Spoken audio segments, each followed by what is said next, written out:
வணக்கம். Moral of the story. சரி, ஒரு நீதி கதை பேசுவோமே. ஓகே. கதையோட இது வேணும்னா உண்மையான திறமை. ஓகே. The real talent. சரி, கதைக்குள்ளே போயிடுவோமே. ஒரு சின்ன கிராமம். அந்த கிராமத்தில் ரெண்டு பேர் வந்து பால் விற்கிறாங்க. ரெண்டு பேரும் பக்கத்து பக்கத்து வீடு வேற. ஓகே.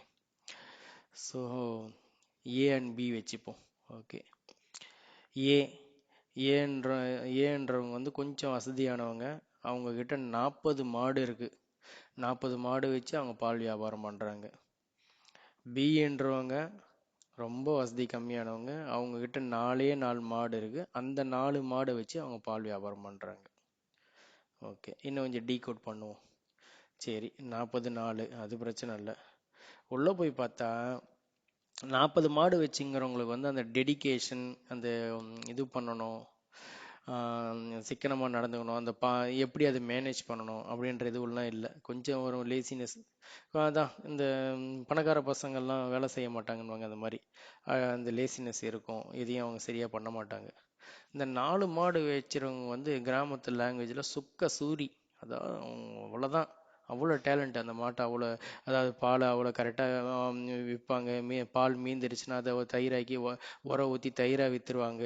அப்போ மீந்த ஏட்டை உருகி நெய்யாக்கி நெய்யாக விற்றுருவாங்க. ஓகேங்களா? அவ்வளோ டேலண்ட்டு. அந்த யோசிச்சுக்கிட்டே இருப்பாங்க எப்படி அதை பணம் பண்ணணுன்றதை யோசிச்சுக்கிட்டே இருப்பாங்க. எதையுமே அவங்க வேஸ்ட் பண்ண மாட்டாங்க. ஓகேங்களா? இப்போ சம்பவம் நடக்குது. இந்த 40 மாடு வச்சுங்கிற ஏ 4 மாடு வச்சுங்கிற பின்றவங்க கிட்ட ஒரு பேர் என்ன, 2 படி நெய் வாங்கிடுறாங்க. 2 படி நெய் வாங்குறாங்க. காசு கொடுக்கல. இவங்க கேட்குறாங்க, தரேன்றாங்க. இவங்க கொஞ்சம் இறுக்கி கேட்குறாங்க, என்னம்மா என்ன காசு கொடுங்கன்ட்டு. இவங்களுக்கு அப்போ அகங்காரம் வருது. ஆ 40 மாடு வச்சுங்கிற நான் வாங்கினா, நீ 4 மாடு தான் வச்சுங்கிற, என்ன நீ இவ்வளோ இது பேசுகிற நீ அப்படின்ற மாதிரி அகங்காரம் வருது. அவங்களுக்கு தர்ம நியாயம் தெரியாது. ஓகே. இவங்க நான் 2 படி நெய் கொடுத்தேன், அதுக்கு தானேம்மா காசு கேட்குறேன் அப்படின்னு. உடனே அவங்க, இந்த பார், நான் 40 மாடு வச்சுங்கிறேன், நீ 4 மாடு வச்சுங்கிற, உங்ககிட்ட நான் நெய் வாங்கினேன்னா இந்த ஊர் ஒத்துக்குமா அப்படின்றாங்க. இதுதான் இப்போ ஒருத்தங்க நம்ம காசு கொடுக்க கூடாதுன்னு முடிவு எடுத்துட்டா அதை நோண்டி நோண்டி எதனா ஒரு குறை சொல்லிட்டு இருப்போம். அவங்க பாயிண்ட்டை பிடிச்சிட்டாங்க. ஓகே. சரி, ஊர் பஞ்சாயத்துக்கு போகுது. நல்ல வேளை அந்த ஊரில் நடுநிலை நீதிபதிகள் இருக்கிறாங்க.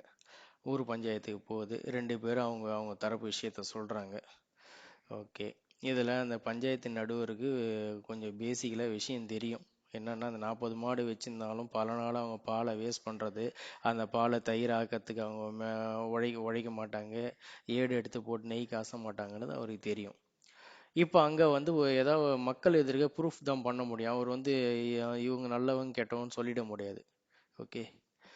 சரிம்மா, நாளைக்கு ஒரு போட்டி வச்சுக்கலாம், நான் அதுக்கப்புறம் தீர்ப்பு சொல்கிறேன் அப்படின்னாங்க. போட்டி என்னன்னா, ஒரு சின்ன வயல் வரப்பு. அந்த வயல் வரப்பில் வந்து லோக்கல் லாங்குவேஜில் சேட்டை கலாரி வச்சுருக்காங்க. அதாவது தண்ணி ஊற்றி உழுது வச்சுருக்காங்க. சேட்டை கலாரி வச்சுருக்காங்க. இதுமா 2 பேரும் அந்த வயல் வழியாக நடந்து வந்து இந்த தண்ணியில் கால் கழுவணும் அப்படின்னு சொல்கிறாங்க. சரி, அவ்வளோதானே அப்படின்னாங்க. அவங்க என்ன ட்விஸ்ட் நடக்க போகுது தான் அப்புறம் அவங்களுக்கு தெரியும். முதல்ல நம்ம ஊதாரி அம்மா சரன்னு நடந்தாங்க. நடக்கும்போதே கூட அவங்க கொஞ்சம் பார்த்து நடக்கலாம். சேத்துல எப்படி நடக்கணும்னு நீங்கள் கேட்பீங்கள்ல.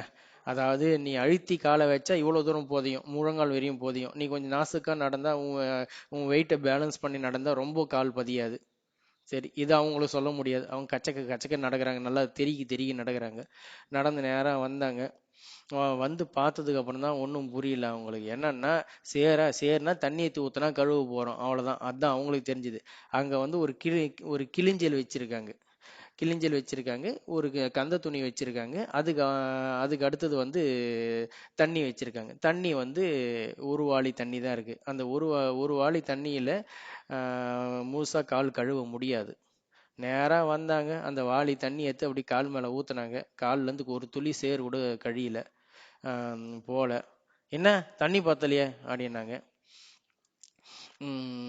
அங்க இருந்த நடுவர், ஐயோ தண்ணி வைக்க மறந்துட்டாங்க, ஒரு நிமிஷம் இருமான்னாங்க.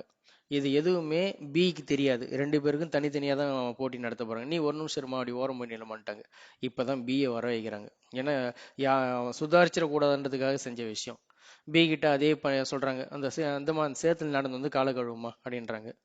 இவங்க நடக்கும்போதே பக்குவமாக நடக்கிறாங்க. பேலன்ஸ் பண்ணி காலை அதிகமாக புதையாத மாதிரி, அதிகமாக புதையாத மாதிரியும், தெரிக்காத மாதிரி, பச்சைக்கு பச்சைக்கு நடந்தால் தெரிக்கும், அது மாதிரி தெரிக்காத மாதிரியும் ரொம்ப ரொம்ப பக்குவமாக நடந்து வராங்க. அங்கவே எல்லாருமே ஆச்சரியப்படுறாங்க. ஊர் பஞ்சாயத்து தலைவர் தெரிஞ்சிச்சுல, இந்த மக்களுக்கு என்ன ப்ரூஃப் பண்ணணுமோ அங்கே அதை அங்கேயே தெரிய ஆரம்பிக்குது. வராங்க, வழக்கம் போல் எதுவும் சொல்ல, காலை கழுவுன்னு தான் சொல்லி இருக்கிறது. அங்கே நீ என்ன செய்யணும் சொல்லவே இல்லை. வந்தாங்க, பார்த்தாங்க. பார்த்தோன்னே ஃபஸ்ட்டு இருக்கிற சேரெல்லாம் அவங்க ஃபஸ்ட்டு கையால் வலிச்சாங்க. கையால் வலிச்சு முடிச்சுட்டு அப்புறம் அந்த கிளிஞ்சல் இருக்குது பார்த்தீங்களா, அந்த கிளிஞ்சல்னால திருப்பி வலிச்சாங்க. ஓகே, இப்போ வந்து ஏறக்குறைய வெறுங்கால் தான் அங்கே இருக்கு, அங்கே சேருன்றது இல்லை.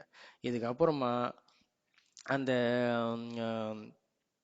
தண்ணி கொஞ்சம் கொஞ்சமாக எடுத்து ஊற்றி அந்த கந்த துணியால் லேசாக அப்படியே ஃபுல்லாக காலை வச்சு அலசுனாங்க. அதுக்கப்புறமா தான் அந்த வாளியை எடுத்து லேசாக கொஞ்சம் கொஞ்சமாக கையால் எடுத்து எடுத்து நல்லா கழுவி நின்னாங்க. அந்த பக்கெட்டில் பாதி தண்ணி அப்படியே மீத்தி வச்சிருந்தது பார்த்தாங்க. ஓகே, ஊருக்காரங்க உடனே புரிஞ்சு போச்சு. அடுத்து என்னன்னு பஞ்சாயத்து தலைவர் சொல்லிட்டாரு, ஏம்மா நீ 40 மாடு வச்சுங்கிறத நீ வியாபாரம் பண்ணுறது எல்லாம் உண்மைதான். ஆனால் நீ இந்த சேத்துல நடந்து வந்ததை வச்சு தெரியுது நீ எந்த அளவுக்கு பக்குவமாக நீ வியாபாரம் பண்ணுறன்னு தெரிஞ்சிருச்சு. நீ தான் ஊதாரி, நீ தான் இவங்ககிட்ட 2 படி நெய் வாங்கியிருக்க, அதுக்கான காசையும் கொடுக்கணும். இவங்களுக்கு கெட்ட பேர் ஏற்படுத்தின பஞ்சாயத்து இழுத்து விட்ட பத்தியா, இதுக்கான அபராதத்தையும் நீ செலுத்தணும் அப்படின்னு தீர்ப்பு கொடுக்குறாங்க. ஓகே, இதுதான். Okay, moral. மாரல் என்னன்னா, இப்போ ஒரு புதுசாக ஒரு ட்ரெண்டு போயிட்டு இருக்கு, நான் பார்த்ததை வச்சு சொல்கிறேன். அவன் கெட்டிக்காரனுங்க. கெட்டிக்காரனா? சம்பாதிக்கிறான்ல. ஓஹோ, அவன் ஒன்றுத்துக்கு உதவுதான் என்ன? ஆமாம், அவன் என்னத்த சம்பாதிக்கிறான்வாங்க. ஓஹோ, அப்போ சம்பாதிக்கிறவன் கெட்டிக்காரன், சம்பாதிக்கிறவங்கன்னா ஆமாம், இதில் போய் என்ன இருக்குன்னாங்க. ஆனால் போய் பார்த்தா அவனுக்கு ஏதோ ஒரு லக்கில் ஏதோ ஒரு வேலை கிடச்சி சம்பாதிச்சுக்கிட்டு இருக்கான். அவனுக்கு கேள்விப்பட்டிருப்பீங்க, டேய் ஒரு செலான் கூட ஃபில்அப் பண்ண தெரிலடா, அவனுங்கன்னா இவ்வளோ பெரிய போஸ்டிங்காடா அப்படின்னு கேள்விப்பட்டிருப்பீங்க. நீ யாரையும் இவன் அவன் சொல்ல விரும்பல. இதுதான், திறமைக்கும் சம்பாதியத்துக்கும் சம்மந்தம் இல்லை. பட் நம்ம ஆளுங்க அப்படிதான் லிங்க் பண்ணி வச்சிருக்காங்க. எப்படி இங்கிலீஷ் கோர்வையாக ஒரு 10 வாரத்தை இங்கிலீஷ் பேசினா அவனை கெட்டிக்காரன் நம்ம கண்ணை மூணு சொல்கிறோமோ அது மாதிரி. ஆனால் உண்மையான விஷயம் அவங்ககிட்ட இல்லை. அவங்ககிட்ட 2 விஷயம், இவ்வளோ விஷயத்தை கேட்டாலே பேபேபான்னுவாங்க. மீண்டும் விவாதிப்போம்.